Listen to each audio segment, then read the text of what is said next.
So I want to share with you what the visibility ladder is. It's a concept that we came up with that is, so see how we know what the value ladder is. The axis of it is value and price. Like the more value you provide, the higher you can charge for it, the more an investment is. The visibility ladder, the axis is temperature, so our audience from cold, warm, hot, and the level of intimacy that they feel with you.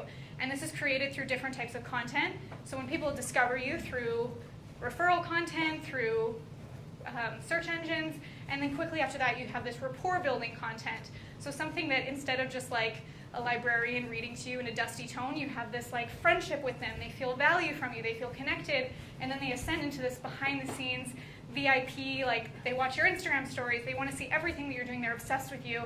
And so it's this system that through your content fuels the different levels of your value ladder. And we do this through our indoctrination engine. So think about an engine. An engine turns a dynamo, which creates magnetic induction to generate power. So think of that as your magnetic personality, which generates power, your authority, which sells into your products and services.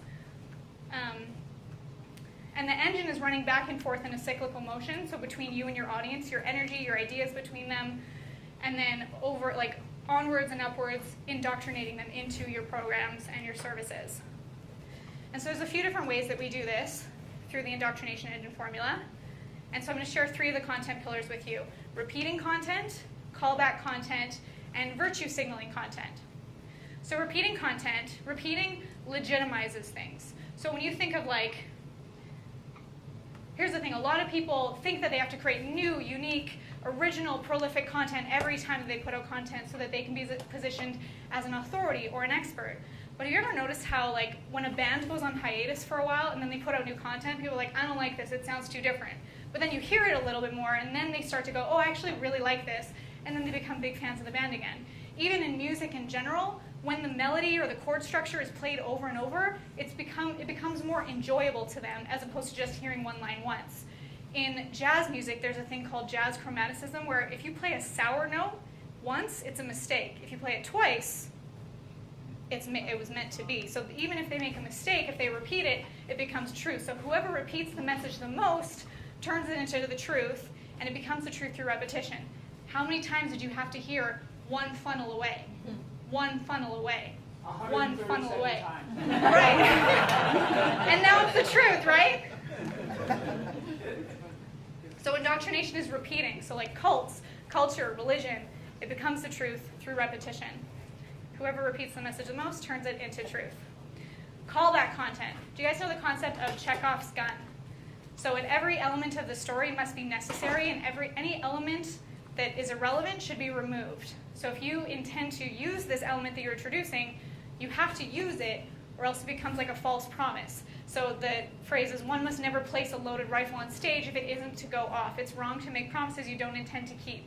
So Chekhov's gun was like, they would introduce a gun in the first act of the play, and that would signal the audience, it would prime the audience so that it would go off by the third act.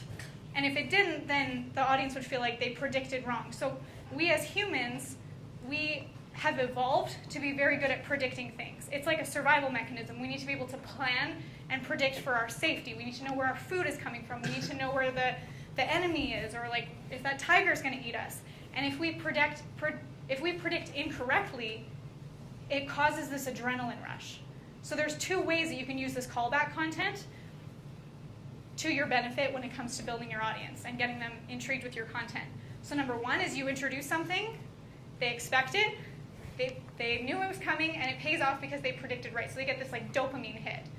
And the second one, in comedy, it's the opposite of Chekhov's gun. So they predict it, but the punchline was totally unexpected. So how many did you think, like when I said the pre, it was like me sad, and then the after, it was Post Malone? Like you thought it was going to be me happy with like bags of money. It was a surprise, and that's why you laughed.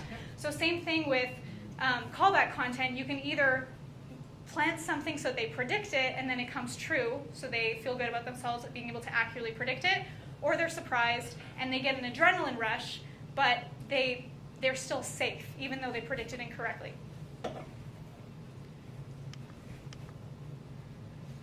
and then virtue signaling content.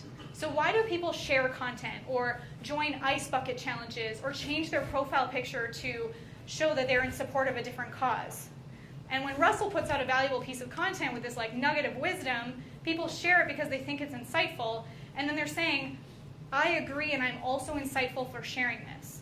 So when you can put out content that people are going to be able to get behind, they want to share it, like when Notre Dame was on fire, Notre Dame early this year was on fire, people were flooding to like post pictures of when they were there in support of this European architecture that they loved. Millionaires were showing their support. Unfortunately, the Amazon was also on fire, and it was business as usual for the Amazon. That's a different story.